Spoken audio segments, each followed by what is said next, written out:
آج کی ویڈیو کا عنوان ہے پردیس میں عید۔ یہ ویڈیو بہت خاص ہے ان لوگوں کے لیے جو اس کو دیکھ رہے ہیں یو کے، Canada, Australia, U S, Germany یا دنیا کے کسی بھی ملک سے اور تعلق رکھتے ہیں پاکستان سے۔ تو ناظرین، سیاق و سباق یہ ہے کہ رابعہ نے بیچلرز کر لیا ہے اور اب وہ کینیڈا میں ماسٹرز کرنا چاہتی ہے۔ اس کا بھائی پہلے سے کینیڈا میں ہے، اس نے بھی ہائر سٹڈیز کینیڈا سے کی ہیں اور اس کے بعد اس کو ورک پرمٹ ملا ہوا ہے اور وہ جاب کر رہا ہے کینیڈا میں۔ تو رابعہ یہ چاہتی ہے کہ بیچلرز کرنے کے بعد ہائر سٹڈیز کے لیے کینیڈا آئے، اور رابعہ کی عمر 26 سال ہو چکی ہے۔ رابعہ کے والدین اس کے لیے رشتہ تلاش کر رہے ہیں، جبکہ رابعہ کی مرضی یہ ہے کہ وہ اپنے کریئر کو فردر ایڈوانس کرے، وہ بھی کینیڈا سے اعلیٰ تعلیم حاصل کر کے۔ اس بیچ کہیں شادی کی عمر یا وقت نہ نکل جائے۔ ویسے میں آگے بڑھنے سے پہلے یہ پہلے ہی بتا دینا چاہتا ہوں کہ میرے نزدیک شادی کی کوئی عمر یا وقت نہیں ہے، شادی کبھی بھی ہو سکتی ہے، لیکن ایک عام تاثر جو ہے کہ جلدی سے جلدی شادی ہونی چاہیے، تو وہ یہی 21 سے لے کر 27 سال کی عمر تک حد سے حد لڑکیوں کا سمجھا جاتا ہے جنریکلی پاکستان میں۔ کیا آپ اس سے ڈس ایگری کرتے ہیں؟ تو نیچے کامنٹس میں اپنی رائے کا اظہار کر سکتے ہیں۔ تو رابعہ کے والدین کی یہ مرضی ہے کہ اب ہائی ٹائم ہے کہ اس کی شادی ہو جائے، لیکن رابعہ کا دھیان اپنے کریئر پروگریشن پر ہے۔ اس بیچ وہ فہد سے رابطہ قائم کرتی ہے فون پر اور اپنے بھائی سے کہتی ہے کہ کوئی سبیل نکالے، کوئی طریقہ کرے کہ کسی طرح سے رابعہ بھی اس کے پاس کینیڈا آ جائے، کیونکہ فہد خود کینیڈا میں ایک 2 بیڈ روم اپارٹمنٹ میں رہتا ہے اور اس نے دوسرے بیڈ روم میں اپنے دوستوں کو ٹھہرایا ہوا ہے، یعنی شیئرنگ میں رہ رہے ہیں۔ اس اپارٹمنٹ کا کل رینٹ منتھلی $2400 ہوتا ہے، انکلوڈنگ ایوری تھنگ۔ اوکویل میں رہتے ہیں اور وہ 2400 ایکولی ڈیوائیڈ ہوتا ہے among the 3 boys جو اس میں رہتے ہیں۔ لیکن جب رابعہ کینیڈا آ جائے گی تو وہ دوستوں سے اپنا ساتھ والا کمرہ خالی کروا لے گا اور رابعہ اس میں رہے گی۔ رابعہ بینگ اے اسٹوڈنٹ کوشش کرے گی اگر کچھ کنٹریبیوٹ کر سکی کرائے کی طرف، ورنہ فہد ہی پوری طرح سے رسپانسبل ہوگا کرایہ دینے کے لیے۔ لیکن آج دراصل مسئلہ فائنانسز کا نہیں ہے، آج مسئلہ یہ ہے کہ رابعہ کو اس عمر میں ہائر سٹڈیز کے لیے کینیڈا آنا چاہیے یا نہیں۔ اور جو لینز ہے اس مسئلے کو دیکھنے کا وہ یہ ہے کہ رابعہ سمجھتی ہے کہ باہر سے اگر پڑھ لے اور باہر ہی سیٹل ہو جائے تو زندگی بہت ہی پر رونق ہو جائے گی، جبکہ having lived in Canada for the past 3.5 years Fahad سمجھ گیا ہے کہ پردیس کی زندگی کیسی ہوتی ہے، اور کیونکہ عید کا موقع آ رہا ہے تو فہد رابعہ کو بتاتا ہے کہ اس کی عید کیسی گزرتی ہے کینیڈا میں۔ چلیے ویڈیو شروع کرتے ہیں، لیکن اس سے پہلے آپ سے گزارش ہے کہ اس ویڈیو کو ایک تھمز اپ دے دیں، اور چینل کو اگر آپ نے سبسکرائب نہیں کیا ہوا تو پلیز سبسکرائب کر لیجئے۔ ملاحظہ فرمائیے۔ تو آخری روزہ چل رہا ہے، رات کو چاند رات ہے۔ رابعہ فہد کو فون لگاتی ہے اور کہتی ہے بھائی اب پلیز میرے آنے کا کوئی بندوبست کرو نا، مجھے بتاؤ میں کون سی یونیورسٹی میں اپلائی کروں جو تمہارے شہر میں تمہاری اکوموڈیشن سے قریب ہو اور اس کی رینکنگ بھی ہائی ہو، کیونکہ میں اب کینیڈا آ جانا چاہتی ہوں۔ یہ جانتے ہوئے کہ اس کی بہن بہت حساس ہے اور بہت سوشیبل ہے، بہت چلبلی ہے اور خاندان کے رشتہ داروں میں رہنا پسند کرتی ہے اور بہت گپ شپ لگاتی ہے، بہت ہی لائیولی نیچر ہے اس کی، فہد کہیں نہ کہیں یہ سمجھتا ہے کہ ایک بار اگر رابعہ کینیڈا آ گئی تو وہ گھر کو بہت زیادہ مس کرے گی، اور جس قسم کی وہ بندی ہے کینیڈا میں اس کا ایڈجسٹ ہونا بہت ہی مشکل ہے۔ تو فہد رابعہ کو کینیڈا کی زندگی کی ایک حقیقی تصویر دکھانے کی کوشش کرتا ہے اور عید کے بارے میں گفتگو کرتا ہے۔ کہتا ہے رابعہ میری بات سنو، تم جانتی ہو کہ عید آ رہی ہے، تمہارے خیال میں ہماری عید کیسی ہوتی ہوگی؟ رابعہ کہتی ہے بہت زبردست ہوتی ہے، کینیڈا میں تو اتنے زیادہ ٹورسٹ اٹریکشنز ہیں، آپ نیاگرا فالز جا سکتے ہیں، آپ ونڈرلینڈ جا سکتے ہیں، آپ بینف جا سکتے ہیں، مطلب عید ہو اور کینیڈا کی نیچرل بیوٹی ہو اور سمرز بھی شروع ہو رہے ہوں تو اور کیا چاہیے؟ میں تو اتنا انجوائے کروں جس کی حد نہیں۔ تو فہد کہتا ہے رابعہ جو تم بتا رہی ہو نا دیٹس یور وشفل تھنکنگ، در حقیقت کینیڈا میں پردیسیوں کی عید کیسی ہوتی ہے وہ میں تمہیں بتاتا ہوں، میری بات غور سے سننا اور سمجھنے کی کوشش کرنا، اور یہ مت سمجھنا کہ میں صرف تمہیں بیک آف کرنے کے لیے یہ چیزیں کہہ رہا ہوں۔ جو باتیں میں کہہ رہا ہوں وہ میرے اپنے اوپر گزری ہیں اور اپنے تجربے و مشاہدے کی بنیاد پر تمہیں بتا رہا ہوں۔ تو رابعہ کہتی ہے اچھا چلیں بتائیں کیا ہے آپ کے پاس بتانے کو؟ فہد کہتا ہے میں نے کہا رابعہ تمہیں کیا پتہ عید کیا ہوتی ہے؟ مجھ پردیسی سے پوچھو عید کیا ہوتی ہے۔ پچھلے 3 سال سے میں کینیڈا میں ہوں اور کیسے عید آتی ہے کب چلی جاتی ہے پتہ بھی نہیں چلتا۔ مطلب عام دنوں اور عید میں صرف اتنا فرق ہے کہ میں کرتا شلوار پہن کر نماز پڑھاتا ہوں مسجد میں اور اس کے بعد میں کام پر چلا جاتا ہوں، اس کے علاوہ میری کوئی عید نہیں ہوتی۔ ہاں یہ ضرور ہوتا ہے کہ عید کے دن عید مبارک کے واٹس ایپ میسیجز جو ٹیمپلیٹس بنے ہوتے ہیں جو مجھے بھی کہیں سے فارورڈ ہو کر آتا ہے اسے میں بھی ان چند لوگوں تک فارورڈ کر دیتا ہوں جو مجھے لگتا ہے اگر میں ان تک نہ فارورڈ کیے تو شاید سوچیں کہ اس بار اس نے ہمیں عید تک پہ یاد نہیں کیا، تو بس ان گنتی کے 7 سے 10 لوگوں کو میں وہ فارورڈڈ میسیج فارورڈ کر دیتا ہوں۔ اس کے علاوہ میری کوئی عید نہیں ہے۔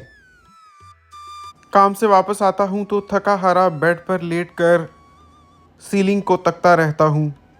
اور دیکھتا ہوں عید کتنی گزر گئی، باہر کتنی روشنی باقی ہے، کیا ابھی عید کا دن باقی ہے؟ اندھیرا ہونے میں کتنا ٹائم باقی ہے؟ عید کا دن کب ختم ہو جائے گا؟ نہ تو کسی کے آنے کی امید ہوتی ہے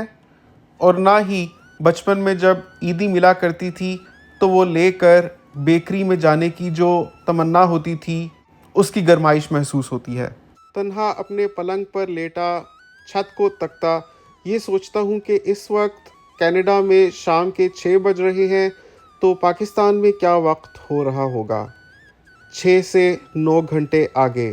یعنی رات کے 3۔ اوہو اب میری شام ہوئی ہے اور میں فارغ ہوا ہوں تو پاکستان میں تو سب سو گئے ہیں، ان کی صبح عید ہے، کل چاند رات تھی، تو میں کس سے بات کروں، کیسے بات کروں، سب تو سو گئے ہوں گے، اور صبح کتنے بجے اٹھیں گے؟ جب اٹھیں گے اس وقت میں آفس جا چکا ہوں گا۔ اسی طرح پلنگ پر لیٹا چھت کو تکتا میں یہ سوچتا ہوں کہ کس نے کیسے کپڑے بنائے ہوں گے، بھائی نے کہاں سے کرتا لیا ہوگا، بہن نے کہاں سے شرارہ لیا ہوگا یا فرشی شلوار بنوائی ہوگی، مما نے کیا پہنا ہوگا۔ اوہو میں کچھ بھیج ہی دیتا، کوئی گفٹ، چلو بھیج ہی دیتا ہوں۔ پھر میں یہ سوچتا ہوں کہ اب میں کیا کروں، اپنی تنہائی کیسے دور کروں۔ ایسے میں ٹک ٹاک کھولتا ہوں، ٹک ٹاک پہ میں لوگوں کے عید کی ریلز دیکھتا ہوں تو یہ پتہ چلتا ہے کہ چند خوش نصیب پردیسی تھے جو اس عید پر اپنے وطن واپس جا پائے ہیں، کئی سالوں کے انتظار کے بعد بالآخر اپنے پیاروں سے مل پائیں گے۔ تو ان کی ریلز ایسی ہوتی ہیں کہ وہ اپنے سفر کا آغاز کرتے ہیں بیگز اور لگیج سوٹس کی پیکنگ سے، اور چھوٹے چھوٹے کلپس بنا کر ان کو جوڑ کر ایک بہت ہی تہلکہ خیز ریل بناتے ہیں جس میں وہ پورا منظر کیپچر کرتے ہیں، from the point of packing bags to leaving their home to arriving at the airport, اور پھر ایئر بس میں بیٹھنا، پلین میں کھانا کیسا ان کو ملا، پلین کے باہر کے کیا مناظر تھے جب جہاز لینڈ ہونے لگا، اور پھر کیسے اناؤنسمنٹ ہوتی ہے کہ ویلکم ٹو اسلام آباد انٹرنیشنل ایئرپورٹ، اور اس وقت ان کے دل کی جو کیفیت ہوتی ہے وہ سب انہوں نے ان ریلز میں کیپچر کیا ہوتا ہے، اور کیسے جہاز برطانیہ سے، جاپان سے، امریکہ سے، کینیڈا، آسٹریلیا سے پاکستان جا رہے ہوتے ہیں، اور جو وہ خوشی کا سماں ہوتا ہے جب ایئرپلین لینڈ کر رہا ہوتا ہے اور مسافر اس میں سے نکل رہے ہوتے ہیں اور اسلام آباد انٹرنیشنل ایئرپورٹ پر یا لاہور ایئرپورٹ پر لینڈ کر رہے ہوتے ہیں، تو بیک گراؤنڈ میں جو کبھی خوشی کبھی غم کا میوزک لگا ہوتا ہے، وہ دیکھ کر مجھے بھی خوشی محسوس ہوتی ہے، اور والا میوزک، یہی چیزیں میں دیکھتا ہوں کہ لوگوں کے لیے وہ بہت اسپیشل مومنٹس ہوتے ہیں کہ کئی سال پردیس میں بتا کر جب وہ پاکستان کی سرزمین پر لینڈ کرتے ہیں تو پہلے جو لینڈ ہونے سے نظارہ ہی جو کھڑکی کے باہر سے گرینری نظر آتی ہے پاکستان کی، انسان کو اس کے ساتھ بھی عشق ہوتا ہے، اور یہ باتیں تم سے کرتے ہوئے میرا دل بھر آ رہا ہے اور مجھے یاد آ رہے ہیں وہ مناظر جب میں بھی کبھی پاکستان میں لینڈ کیا تھا، تو لینڈ کرتے وقت جو فیلنگ ہوتی ہے ایسے لگتا ہے جیسے زمین میں سے شعائیں نکل رہی ہیں مقناطیسی، اور وہ انسان کا دل اپنی طرف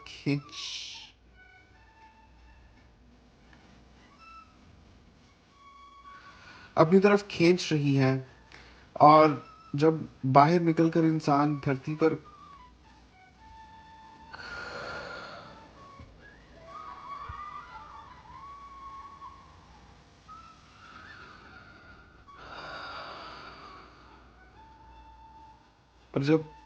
نکل کر انسان دھرتی پر قدم رکھتا ہے تو ایسے لگتا ہے جیسے جسم کو روح مل گئی ہو، جیسے ہم جب باہر تھے تو بس باہر ہمارا جسم ہی تھا، روح یہی رہ گئی تھی، اور ان سالوں کے بعد اس روح کا جسم سے ملاپ ہوا ہے، ایسی فیلنگ ہوتی ہے۔ اور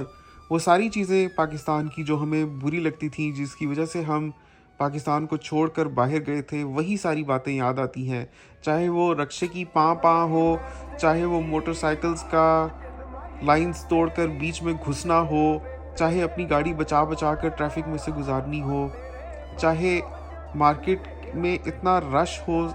کہ ہم اگر افطاری لینے گئے ہیں، سموسے لینے کے لیے گئے ہیں، تو ایک لمبی لائن ہے اور لائن توڑ کر لوگ آگے بڑھ رہے ہیں اور ایک دوسرے کو غصے سے دیکھ رہے ہیں کہ میں پہلے تھا، تم آگے کیسے جا سکتے ہو، یا موتیے کے پھولوں والے ہار بیچنے والے بچے ہوں، یا سرخ گلاب کے گجرے اور کنگن بیچنے والی لڑکیاں ہوں، ریفریشمنٹ سینٹر کے باہر پڑی ہوئی گاربیج بن اوپر تک بھری ہوئی اور اس کے باہر بھی گرتے ہوئے پلاسٹک کے بیگز ہوں، یا چلتی ریڑھی پر 5 روپے میں بکنے والا خالص انار کا جوس ہو، جو دیکھ کر اور سوچ کر انسان دنگ رہ جاتا ہے کہ 5 روپے میں تو کوئی اصلی انار کو ہاتھ نہیں لگانے دیتا، تو یہ اس کا جوس نکال کر آپ کو بیچ رہا ہے منافع کے ساتھ اور کہہ رہا ہے کہ یہ اصلی انار کا جوس ہے، اور وہ واقعی دیکھنے میں اصلی ہی لگتا ہے، اور ساتھ میں اس نے کانفیڈنس کے ساتھ اونچا ٹیپ ریکارڈر چلایا ہوتا ہے، 5 روپے 5 روپے 5 روپے لے لو اصلی انار کا جوس، جھوٹ بولوں تو کوا کاٹے، مزہ نہ آئے تو پیسے واپس، اصلی نہ نکلے تو بھی پیسے واپس، پپو کے لیے، گڑیا کے لیے، ماما چاہے پاپا لائے، 5 روپے 5 روپے 5 روپے۔ پتلی گلیوں سے اندر جا کر چھوٹی چھوٹی ساتھ جڑی ہوئی دکانیں، رش سے کھچا کھچ بھری ہوئی دکانوں پہ بکنے والا سرما ہو، روغن بادام ہو، السی کے بیج ہو، ہٹی کی دکان پر چھت سے لٹکنے والے پینٹین اور ہیڈ اینڈ شولڈرز کے شیمپو کے چھوٹے چھوٹے پیکٹ اور سیشے ہوں، یا نائی کی دکان پر کٹنگ ہو جانے کے بعد 2 منٹ کا فری مساج ہو، جو کینیڈا میں بالکل بھی میسر نہیں ہوتا، اور اس کے باوجود کینیڈا میں کٹنگ کروانے کے $40 دینے پڑتے ہیں، جبکہ پاکستان میں وہی کٹنگ 250 روپے میں ہو جاتی ہے ود ہیڈ مساج۔ یا جب ہم گلی سے گزر رہے ہوتے ہیں تو دائیں بائیں جو نالیاں ہوتی ہیں جن کے اوپر کوئی کور نہیں ہوتا، ان سے ہلکی ہلکی اسمیل آ رہی ہو، تنگ تنگ گلیوں کے دونوں اطراف 4 4 5 5 منزلہ اونچے گھر اور بلڈنگز بنی ہوئی ہوں، جن کو سوچ کر عقل دنگ رہ جاتی ہے کہ آخر یہاں کنکریٹ ڈالنے والی مشین کیسے پہنچی۔ سڑک پر گاڑی چلاتے ہوئے مشرق مغرب شمال جنوب ہر طرف سے ٹی ٹی پاں پاں کی آوازیں آ رہی ہوں، وہ سب کچھ یاد آتا ہے۔